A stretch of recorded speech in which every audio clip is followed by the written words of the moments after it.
Welcome back. కేంద్ర మంత్రి బండి సంజయ్ మీడియాతో మాట్లాడుతున్నారు. లైవ్ లో చూద్దాం.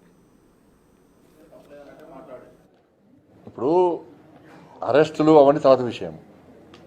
అసెంబ్లీలో 6 గ్యారంటీల చర్చ జరిగిన అసెంబ్లీలో ఒక వ్యక్తిని వ్యక్తిగతంగా ఆయన గురించి గంట సేపు మాట్లాడాల్సిన అవసరం ఏమొచ్చింది అన్న. అరెస్ట్ అయిపోయింది, జైలుకి పోయింది, వచ్చేసింది, అయిపోయింది, ఇష్యూ క్లోజ్.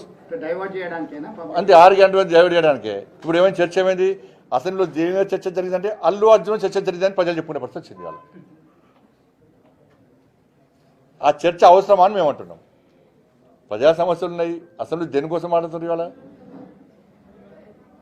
ఇప్పుడు ఇష్యూ అయిపోయింది, ఇష్యూ క్లోజ్ అయిపోయింది. అరెస్ట్ చేసారు, జైలుకి పోయాడు, జైలుకి వచ్చాడు. ప్రభుత్వం చట్టం తన పని తాను చేసుకుని చెప్పి ముఖ్యమంత్రి చెప్పిండు, చట్టం తన పని తాను చేసుకున్నది అయిపోయింది. మళ్ళీ ఆ చట్టం గురించి ఈయనెందుకు మాట్లాడారు అసెంబ్లీలో అంటున్నా? అంత అవసరం ఏమొచ్చింది? ఇది నాకు తెలిసి ఇది అల్లు అర్జున్ గారికి రేవంత్ రెడ్డి గారి మధ్యలో ఏదో చెడినట్టున్నది. అంటే నాకైతే ఒక డౌట్ వస్తుంది. అది లేకుంటే గింత ఎందుకు వస్తుంది ఒక వ్యక్తి గురించి? అట్లా ఈరోజు చాలా మంది ఉన్నారు తెలంగాణలో. ఇప్పుడు 1000 కోట్ల ఇది కలెక్షన్ వచ్చిందట. ఎన్ని? 17,000 కోట్ల కలెక్షన్ వచ్చిందట. జాతీయ స్థాయిలో కూడా ఒక పేరు వచ్చింది. కానీ పుష్ప 3 రిలీజ్ కాకముందే రేవంత్ రెడ్డి పుష్ప 3 చూపెట్టిండు ఇవాళ. ఇది ఏందో ఉంది ఇద్దరి మధ్యలో. మరి ఆయన చెప్తారు, ఈయన చెప్తలేడు. మధ్యలో మిగతా పిచ్చలేకపోతున్నారు. ఏదో చెడింది అది. 14% ఇంకా ఉండొచ్చు. రకరకాల జరుగుతుంది అది. దాని మీద లాస్ట్కి ఏమే ఎవరైతే ఫిర్యాదు చేసి ఉంటే ఆయనే కాన్ఫిడెంట్ అని తీసుకునే.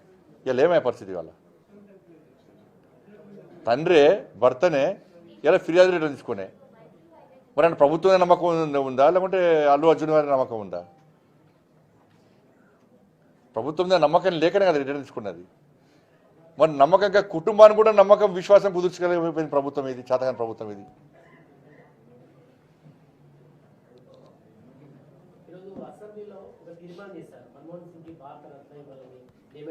ఉన్నప్పుడు ఎందుకు వేయాలి అంటున్నా. వీళ్ళు ఉన్నప్పుడు బాబాసాహెబ్ అంబేద్కర్కి ఎందుకు భారతరత్న ఇవ్వలే కాంగ్రెస్ పార్టీ సమాధానం చెప్పాలి. ఫస్ట్ నెహ్రూకి ఇచ్చుకున్నారు, ఇందిరాగాంధీకి ఇచ్చుకున్నారు. బాబాసాహెబ్ అంబేద్కర్కు ఎందుకు భారతరత్న ఇవ్వలేకపోయింది కాంగ్రెస్ పార్టీ? బాబాసాహెబ్ అంబేద్కర్ యొక్క ఫోటోను సెంట్రల్ హాల్లో ఎందుకు పెట్టలేకపోయింది కాంగ్రెస్ పార్టీ చెప్పాలి. బాబాసాహెబ్ అంబేద్కర్ను ఎన్నికల్లో కాంగ్రెస్ పార్టీ ఎందుకు ఓడగొట్టిందో కాంగ్రెస్ పార్టీ సమాధానం చెప్పాలి. బాబాసాహెబ్ అంబేద్కర్ స్ఫూర్తి తెలుసుకొని పంచతీర్థాల పేరుతోని నరేంద్ర మోడీ ప్రభుత్వం ఏర్పడిన వాటిని రాహుల్ గాంధీ ఎందుకు సందర్శిస్తున్నారో చెప్పాలి. హైదరాబాద్లో ఏ పార్టీ ప్రభుత్వం కానీ అంత పెద్ద నిలువెత్తు బాబాసాహెబ్ అంబేద్కర్ విగ్రహం పెడితే రాష్ట్ర ముఖ్యమంత్రి ఎందుకు పోయి దర్శించుకోలేదో చెప్పాలి. దాని మీద ఇవాళ మన్మోహన్ సింగ్ దుకాణం స్టార్ట్ అయింది. ఇవాళ మన్మోహన్ సింగ్ యొక్క అంత్యక్రియలు ఇలా ప్రధానమంత్రి గారు ముందే క్యాబినెట్ స్పందించి ఢిల్లీలో అంత్యక్రియలు చేస్తామని స్పందించింది కాబట్టి ఇలా కాంగ్రెస్ పార్టీ మన్మోహన్ సింగ్ గారి అంత్యక్రియలు చేసే అవకాశం ఇచ్చింది ఢిల్లీలో. లేకుండా తీసుకుపోయి ఇంకొక ఎదురాలు ఇదిగా తీసుకుపోయి. ఎందుకంటే వీపీ సింగ్ది ఏనియలే, పివి నరసింహరావును శివానికి ఆలనీయలే, ప్రణబ్ ముఖర్జీ అదే పరిస్థితి. ప్రణబ్ ముఖర్జీ గారు కూడా పార్లమెంట్లో తెలంగాణ బిల్లు యుద్ధం జరిగినప్పుడు ఆమోదించినప్పుడు మన్మోహన్ సింగ్ ముస్లిం పెట్టి సోనియా గాంధీ దేవత అనే ఇచ్చేది ఎవరిస్తారన్నా? ప్రధానమంత్రి ఇస్తాడు. ఇలా ప్రధానమంత్రిని పక్క పెట్టి అలా సోనియా గాంధీ దేవత అని బీఆర్ఎస్ పార్టీలు అన్నారు. ఇదే కేసీఆర్ అన్నాడు సోనియా గాంధీ మా దేవతని కాలు మొక్క చినిపోయి పార్టీ విలీనం చేస్తాను చెప్పండి. కాంగ్రెస్ పార్టీలు దేవత అనే ముఖ్యమంత్రి గారు అప్పుడు దయ్యమని తిట్టే. అప్పుడు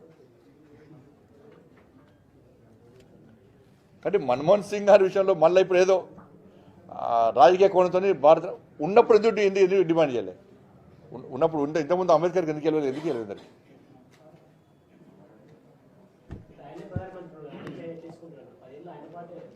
40 సంవత్సరాలు వాళ్ళినప్పుడు ఇందిరాగాంధీకి ఇచ్చుకోలేదా, లేకుంటే నెహ్రూకి ఇచ్చుకోలేదా? అప్పుడు తీసుకున్నారు వాళ్ళు ప్రభుత్వం ఉన్నప్పుడు. ఇందిరాగాంధీ వాళ్ళ నాయకురాలే కదా, మన జవహర్ నెహ్రూ వాళ్ళ నాయకుడే కదా. ఎందుకు ఇచ్చుకున్నారు? ఇప్పుడు అట్లా ఇచ్చుకోవాలి.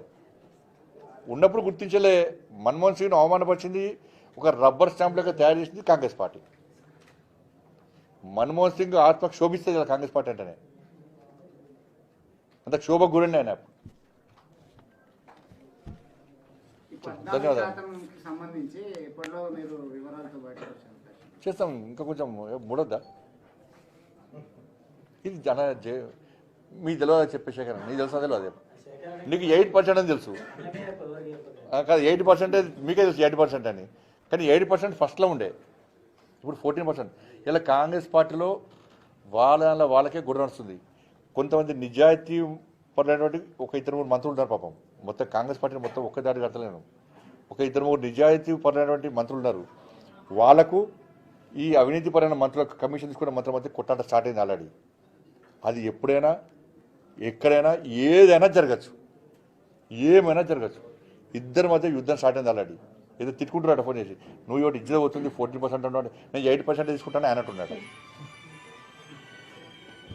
కాంగ్రెస్ పార్టీలో అంతర్యుద్ధము స్టార్ట్ అయింది 100%. ఇది నేను రికార్డ్ చెప్తున్నాను. కాంగ్రెస్ పార్టీలో ఈ పర్సంటేజ్ల విషయంలో అంతర్యుద్ధం స్టార్ట్ అయింది. అది ఎటైనా పెళ్ళచ్చు, ఎప్పుడైనా వెళ్ళచ్చు, ఎప్పుడైనా ఏమైనా జరగచ్చు. సో ధన్యవాదాలు.